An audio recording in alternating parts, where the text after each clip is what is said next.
ఈ వీడియో చూస్తున్న ప్రతి ఒక్కరికి నమస్కారం. ముందుగా నిష్ఠ ప్రోగ్రాంలో భాగంగా మనకి మాడ్యూల్ 4లో పోర్ట్ఫోలియోకి సంబంధించి లింగ సమానత్వం గురించి తెలియజేయుట అనే అంశం మీద మనం పోర్ట్ఫోలియో తయారు చేయాలి. దానికి సంబంధించి కొన్ని గైడ్లైన్స్ ఇవ్వబడ్డాయి. అదేంటంటే మనకు నచ్చిన ఏదైనా ఒక అంశాన్ని ఎంచుకోవాలి. ఆ అంశాలతో లింగ సమానత ఏ విధంగా సాధ్యపడుతుందో సమగ్రపరచండి అని ఇవ్వడం జరిగింది. దానికి గైడ్లైన్స్ ఇచ్చారు. విజువల్స్ ద్వారా, విషయం ద్వారా, బోధన అభ్యసన ప్రక్రియ, అంతర్లీన పాఠ్య ప్రణాళిక, స్థానిక ఉదాహరణలు లేక అనుభవాలు లేక రోల్ మోడల్స్ని ఉపయోగించడం.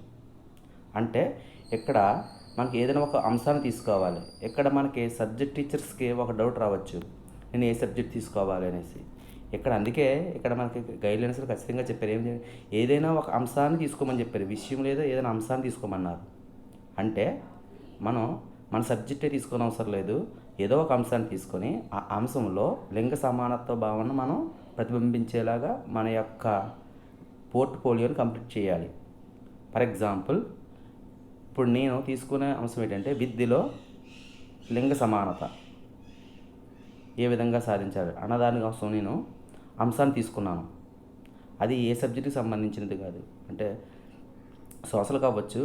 కానీ ఈ విధంగా మీరు కూడా ఫర్ ఎగ్జాంపుల్ రాజకీయ రంగంలో లింగ సమానత ఏ విధంగా ఉంది, అదేవిధంగా బిజినెస్లో ఆర్థికంగా చాలామంది మహిళలు కానీ అందరూ కూడా రాణిస్తున్నారు. ఆ విషయాలు మనం చెప్పొచ్చు. అదేవిధంగా అంతెందుకు మన టీచింగ్లో ఎంతో సక్సెస్ సాధించిన మహిళలు ఉంటారు. వాళ్ళందరినీ గుర్తించి సో మన టీచర్స్లో కూడా లింగ సమానత ఉంది అని చూపించిన అది మన పోర్ట్ఫోలియో అవుతుంది. ఈ విధంగా ఒక విద్యారంగంలో, ఒక ఆర్థిక రంగంలో, ఒక సామాజిక రంగంలో, ఒక రాజకీయంగా, ఒక వ్యవసాయ రంగంలో, ఇలాగా అన్ని రంగాల్లో కూడా ఏదైనా రంగం తీసుకొని ఆ అంశంలో లింగ సమానత ఏ విధంగా ఉంది అనే దాన్ని ఆ లింగ సమానతను సమర్థిస్తూ మన పోర్ట్ఫోలియోని తయారు చేస్తే సరిపోతుంది అనమాట. అంతేగాని మన విషయంతో దీనికి సంబంధం లేదు. అదేవిధంగా ఇప్పుడు మనం ఈ విధంగా అంశాన్ని ఎంచుకున్న తర్వాత దాన్ని ఏ విధంగా చూపించాలని కొన్ని గైడ్లైన్స్ ఇవ్వబడ్డాయి. అదేంటి? విజువల్స్. అంటే మనం ఏదో పిక్చర్ కానీ ఒక కార్టూన్ కానీ చూపిస్తూ అందులో లింగ సమానత భావన అనేది, అంటే అది చూడబోతులకే మనకి ఏమనిపించాలంటే లింగ సమానత అనేది మన మైండ్లో స్పృశించాలి. ఫర్ ఎగ్జాంపుల్, నేను తీసుకున్న తర్వాత చెప్తాను. నెక్స్ట్ విషయం తీసుకుంటాం. అదేవిధంగా ఇక్కడ బోధన అభ్యసన ప్రక్రియ, అంతర్లీన పాఠ్య ప్రణాళిక. ఇక్కడ కూడా మనం అబ్జర్వ్ చేస్తే బోధన అభ్యసన ప్రక్రియ,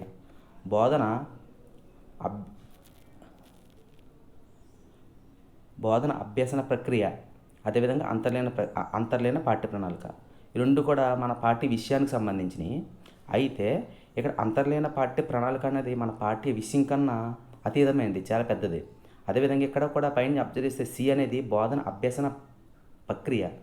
ఈ బోధన అభ్యసన ప్రక్రియలో మనం ఏ విధంగా లింగ సమానత చూపిస్తాము అని చెప్పడం కోసం ఇక్కడ కూడా మనం ఒక టాపిక్ తీసుకున్న పర్లేదు, తీసుకోకుండా రాసినా సరిపోతుంది అనమాట. జనరల్గా రాసినా సరిపోతుంది. బోధన అభ్యసన ప్రక్రియ అంటే ఏంటి?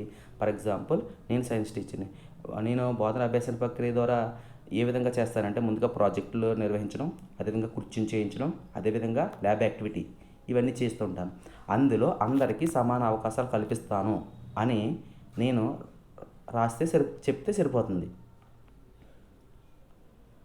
లేకపోతే ఏదో ఒక విషయం తీసుకున్నానని చెప్పొచ్చు. లేకపోతే అంతర్లీన పాఠ్య ప్రణాళిక. అంతర్లీన పాఠ్య ప్రణాళిక ఆల్రెడీ చెప్పుకున్న పాఠ్య ప్రణాళిక అనేది మన పాఠశాల పరిధికి మించింది. సో ఈ పాఠ్య ప్రణాళికలో కూడా మనం అన్నీ, అంటే ఒక ఆటల్లో కానీ, ఒక చదువులో కానీ, ప్రతి విషయంలో కూడా మనం లింగ సమానత ఏ విధంగా ప్రతిబింబిస్తామో అన్నది రాస్తే సరిపోతుంది అనమాట. నెక్స్ట్ ఈ స్థానిక ఉదాహరణ, అనుభవాలు, రోల్ మోడల్స్. ఇది మన అందరికీ తెలిసిందే. ఎవరో ఒక రోల్ మోడల్ తీసుకొని ఆ రంగంలో, ఫర్ ఎగ్జాంపుల్ మన విద్యారంగం చెప్పుకున్నాం కాబట్టి నేను తీసుకున్నది విద్యారంగం అనమాట. విద్యారంగంలో ఎవరైనా ఉన్నత శిఖరాలను అధిరోహించినటువంటి మహిళల్ని ఉదాహరణగా చూపిస్తూ నేను ఈ యొక్క మాడ్యూల్ని కంప్లీట్ చేయొచ్చు అనమాట. సో ఈ విధంగా మనం ఈ మాడ్యూల్ 4ని కంప్లీట్ చేయాలి. దీనికి సంబంధించి నేను తీసుకున్నదే విషయము విద్యలో లింగ సమానత్వం. దానికి సంబంధించి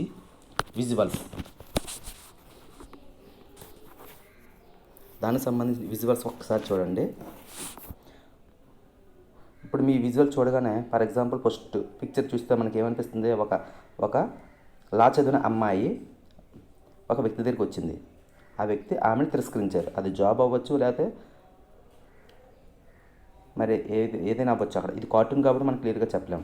అదేవిధంగా రెండోది చూడండి, ఆ అమ్మాయిని తిరస్కరిస్తే ఆ అమ్మాయి వెనక్కి వెళ్ళిపోతుంది. అదే అమ్మాయి ఒక మ్యాన్గా తన రూపం మార్చుకొని వచ్చినట్లుగా ఉన్నట్లయితే ఆ విధంగా ఈ కార్టూన్ చూపించబడడం జరిగింది. అతను ఏం చేశాడు, అతను ఆమెని తన జాబ్లోకి తీసుకోవడం జరిగింది. అంటే ఇక్కడ క్లియర్గా మనకి ఏమర్థమవుతుంది, లింగ అసమానత అనేది కలుగుతుంది అనేది మనకు క్లియర్గా తెలుస్తుంది ఈ విజువల్ ద్వారా. ఆ పక్కనే నేను మరొక పిక్చర్ని తీసుకున్నాను. ఇది మన సుప్రీంకోర్టు పక్కనే ఒక ఆమె ఉంది. ఆవిడ పేరు ఇందిరా జైసింగ్. ఈవిడ చాలామంది తెలిసి ఉంటుంది. ఆ పేరు ఇందిరా జైసింగ్. సుప్రీంకోర్టులో ఒక న్యాయమూర్తి. ఈ చిత్రంతో సమాజంలో మహిళల పట్ల గల లింగ అసమానత్వం న్యాయవాద వృత్తిలో కనిపిస్తుంది. ఈ చిత్రం ద్వారా మనకి ఏమర్థమవుతుంది అంటే, ఈ చిత్రం ద్వారా సమాజంలో మహిళల పట్ల లింగ అసమానత్వం న్యాయవాద వృత్తిలో కనిపిస్తుంది. కానీ ఇందిరా జైసింగ్ లాంటి మహిళలు ఎందరో సుప్రీంకోర్టు న్యాయమూర్తిగా పనిచేసి మహిళా సాధికారత చాటి చెప్పారు అనేసి ఒక విజువల్ని దానికి కామెంట్ చెప్పడం జరిగింది. నెక్స్ట్ ఇంకో విజువల్ చూపిస్తున్నాను. ఇక్కడ కూడా ఎంతోమంది లా చేసిన వాళ్ళు ఉన్నారు. అందులో స్త్రీలు ఉన్నారు, మహిళలు ఉన్నారు. స్త్రీలు ఉన్నారు, పురుషులు ఉన్నారు. సో దీన్ని బట్టి మగవాళ్ళు ఉన్నారు కాబట్టి దీన్ని బట్టి మనం ఏం చెప్పొచ్చు, న్యాయవాద వృత్తిలో లింగ సమానత్వం ఉంది అనే భావన కూడా మనం ఇక్కడ స్పృశించుదాం. పైన కింద కంపేర్ చేసుకుంటే అక్కడ అసమానత, ఇక్కడ లింగ సమానత్వం రెండు ఉన్నాయి అనేసి ఈ విధంగా నాకు తెలిసిన నాలెడ్జ్తో ఈ విధంగా ప్రజెంట్ చేశాను. నెక్స్ట్ వన్ విషయంగా నేను తీసుకున్నది ఏంటి, విద్యారంగంలో లింగ అసమానత తీసుకున్నాను. ఆ విషయం ఈ విధంగా ఉంది. దానికి సంబంధించి మనం కొంచెం మ్యాటర్ గ్యాదర్ చేసి, లేకపోతే దాని గురించి కొంచెం అవగాహన చేసుకొని ఆ విషయాన్ని మనం ప్రజెంట్ చేయాల్సి ఉంటుందన్నమాట, మనం తీసుకున్న అంశాన్ని సమర్థిస్తూ. ఫర్ ఎగ్జాంపుల్ ఇక్కడ నేను తీసుకున్న విషయానికి సంబంధించి ఏ విధంగా ప్రజెంట్ చేశానంటే, కొన్ని సహస్రాబ్దాల్లో భారతదేశంలో మహిళల పాత్ర అనేక గొప్ప మార్పులకు లోనవుతూ వచ్చింది. ప్రాచీన కాలంలో పురుషులతో సమాన స్థాయి కలిగి ఉన్న భారతీయ మహిళలు మధ్యయుగంలో అధమ స్థాయికి అణచబడడం, అనేక మంది సంఘ సంస్కర్తలు తిరిగి వారికి సమాన హక్కుల కల్పన కోసం కృషి చేయడం, ఇలా భారతదేశంలో మహిళల చరిత్ర అనేక సంఘటనల సమాహారంగా ఉంది.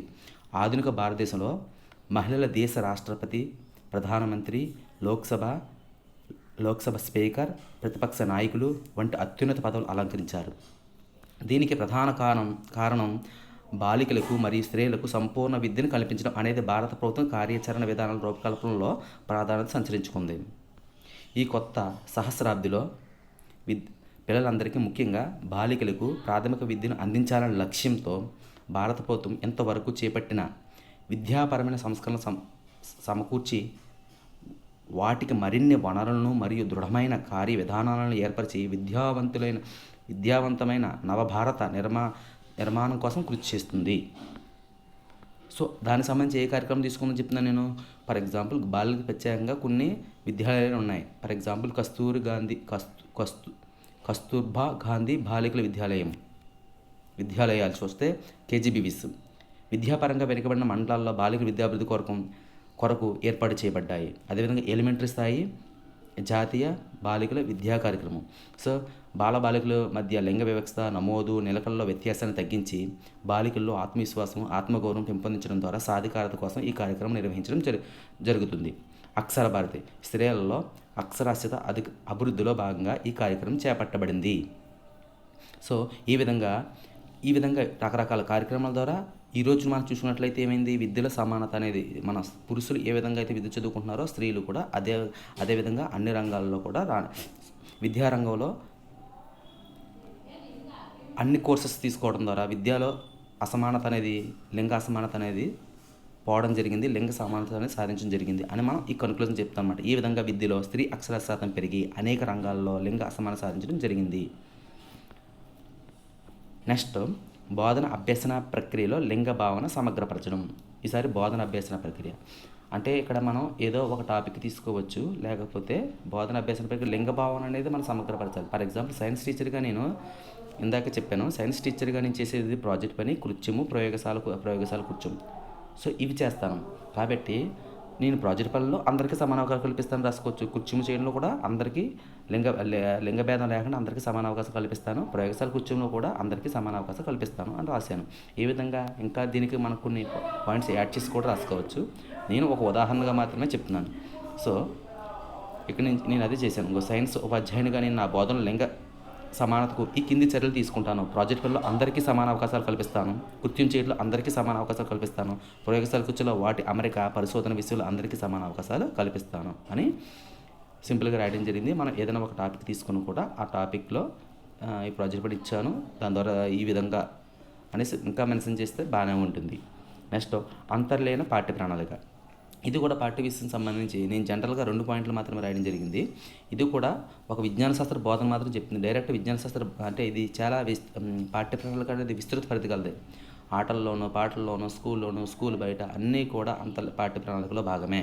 కాబట్టి విజ్ఞాన శాస్త్ర బోధనలో ఇది కూడా జనరలైజ్గా రాశాను నేను. విజ్ఞాన శాస్త్ర బోధనలో లింగ భావనలు సమయానుసారంగా అనుసంధానిస్తాను. అలాగే పాఠ్యప్రణాళిక కంటే అన్నీ వస్తాయి కాబట్టి, అలాగే గణితం, విజ్ఞాన శాస్త్రం, భాషలు, సాంఘిక శాస్త్రంలోనూ పాఠ్యాంశాల అనుగుణంగా లింగ సమానత భావనను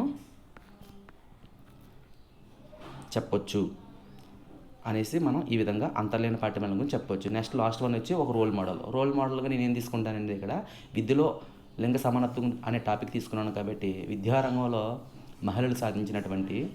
కొంతమంది మహిళలు సాధించినటువంటి వారిని ఉదాహరణగా చూపిస్తూ నేను రోల్ మోడలింగ్ కంప్లీట్ చేస్తానన్నమాట. సో ఈ విధంగా మీరు కూడా మీ యొక్క పోర్ట్ఫోలియో 4ని కంప్లీట్ చేయండి. అయితే ఇది నాకు తెలిసిన ఆలోచనలతో, నాకు అర్థమైన జ్ఞానాన్ని బట్టి ఇది రాశాను. Okay, thank you.